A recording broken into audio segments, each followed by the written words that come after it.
আগামী জাতীয় সংসদ নির্বাচনে প্রিজাইডিং অফিসারদের সর্বোচ্চ ক্ষমতা দেওয়া হবে বলে জানিয়েছেন প্রধান নির্বাচন কমিশনার এএমএম নাসির উদ্দিন। তিনি বলেন, যারা প্রিজাইডিং অফিসার হবেন যেদিন ইলেকশন হবে ক্ষমতা তাদের দেয়া আছে।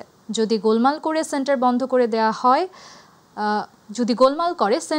করে দেয়া হবে, দরকার হলে পুরো আসনে ভোট বন্ধ করে দেয়া হবে।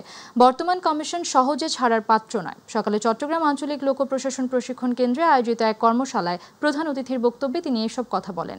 নির্বাচন প্রক্রিয়ায় ভোট গ্রহণকারী কর্মকর্তাদের দায়িত্ব পালনে চ্যালেঞ্জসমূহ নিরূপণ ও উত্তরণের উপায় শীর্ষক এ কর্মশালার আয়োজন করে চট্টগ্রাম জেলা নির্বাচন অফিস।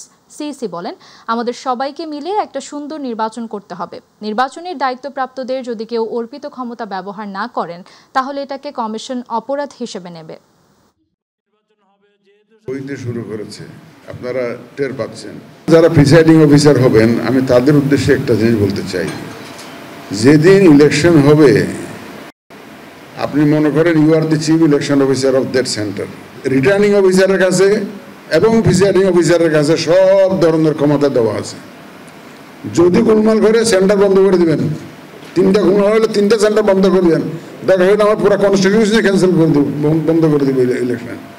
আমরা সহজে ছাড়ার পাত্র নই।